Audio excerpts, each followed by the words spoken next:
Hi everybody, Redlana Moonstone here.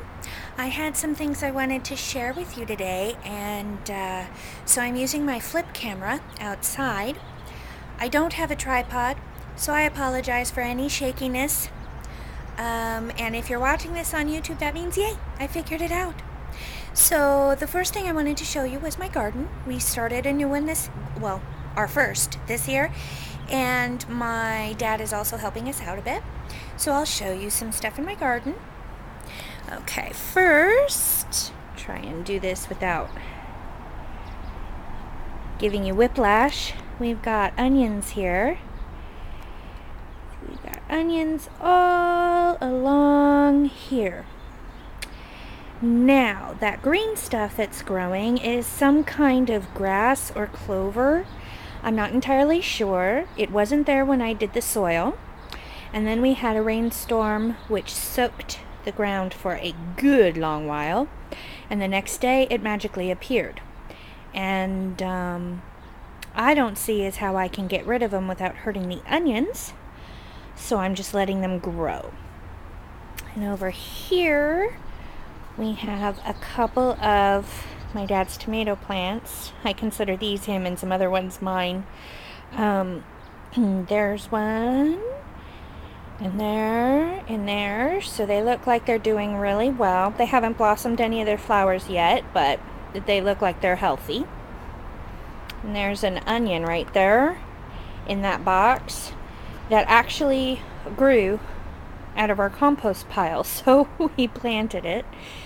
And you can't really see it mixed with the green, but there's another onion, big onion in there. Those are green. These guys, those are green onions. Okay, I'm gonna walk you over here.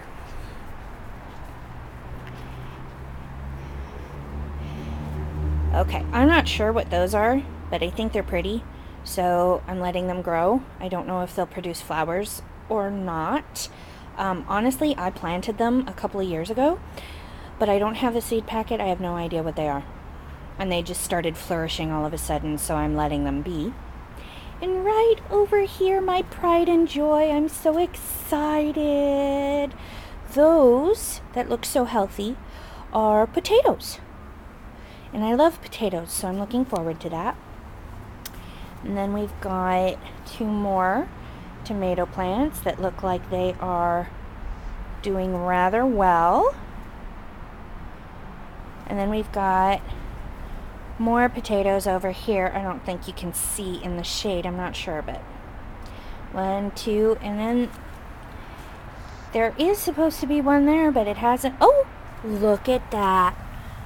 Here's a first. There he is. He is just starting to sprout.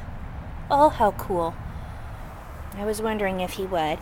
And then right over here, this is my backyard, and then my parents' backyard is over here. We live next door to each other, and you'll see a big compost pile, and then up above that, where you see Easter lilies in the background, you'll see a raised bed that we're starting. But frankly, I'm terrible at doing things like woodworking, so my dad's doing that part, and then I'll help him with the planting and seedlings and all that good stuff. I can do dirt, but I can't do wood, so he can. He's very handy. Okay, so there's my garden that I wanted to show you. Let me go grab a chair, because there's some things I want to muse about a little bit. But I have to come back over here because my husband is sleeping right inside there. He works nights and sleeps during the day. That's why I'm not, besides the garden, that's also why I'm not doing this on my home computer, because my office is an offshoot of, our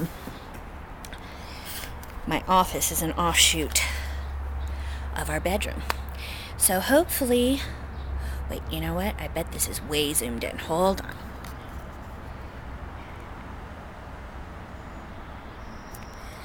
Okay, that might be a little better, I'm not sure. We'll have to see if this video's a wash when I go to review it before I upload it, but a couple things I wanted to talk about. First of all, today is April 6th. It's Friday. It's Good Friday. and it's full moon. So what does that all mean? Well, you know what the full moon means. I don't really do a full-on ritual for full moons. I find that when I do have the time is when I'm utterly exhausted, and I don't think that that's a good way to raise energy and such. So I do some little things. Well, one, I think it's just enough to go outside, look at the full moon, and realize that it's there and acknowledge it and spend a moment. That I can do. And just kind of recognize the time in your head. This month I'm going to do something a little bit different. I was inspired to do some iconography, a little bit of artwork for myself so that I can contemplate the full moon and the goddess while I'm doing it. But you know what sucks? Is getting utterly inspired to do some artwork and getting all your stuff out and realizing you don't have the proper tools. So I'm going to head out to Michael's later on today, and which for non-locals is a hobby and craft store, and get some of the supplies that I need. What else? And Good Friday, which means this is the day that Christ was crucified. So I have to say that I don't want to get too much into Christianity and such, but Jacqueline Dubois, One Moon Mother, has a very good I can't remember if she did a video on it or if it's in her ritual report, which I did receive, so I don't know which part I'm remembering this from, but he said, you'll meet me, the next time you meet me to dine with me will be at the house of the man with the water jugs. And that might sound very generalized, but at that time, that was a big deal. That's women's work. Collecting the water was women's work. So for them at that time, that would have been incredibly specific, because if there was a man carrying the water, that would have been odd. But then Jackie pointed out that this is the age of Aquarius, and what is the symbol for the Aquarius. So I've been ruminating on that today. I've been ruminating on what the crucifixion of Christ means, both in terms of Christianity and in terms of the larger sense of the Christed energy. The concepts of you are the one you've been waiting for. The concepts of we are all one. What does it mean if he comes back this year? Because I see so many different views that point to either a big apocalyptic ending or a shift or a new beginning, etc., etc., depending on where you look. It all depends on what religion you're looking at, and I find it fascinating that a lot of their prophecies in their various belief systems point to similar things. At the very least, a very big change coming about. So I'm contemplating that today. As part of my mentorship with Jackie, she gave me an assignment. One being finishing a book that I'm reading, which I was already reading before I started the mentorship, but one assignment is to finish that before we meet next. I'm reading Ask and It Is Given by Esther Hicks. And if you've never heard of Abraham Hicks, look it up. Fascinating stuff. Has to deal with the law of attraction, the laws of the universe, how vibrations work. And so I've been reading that, and it's been very mind-opening to me. Um,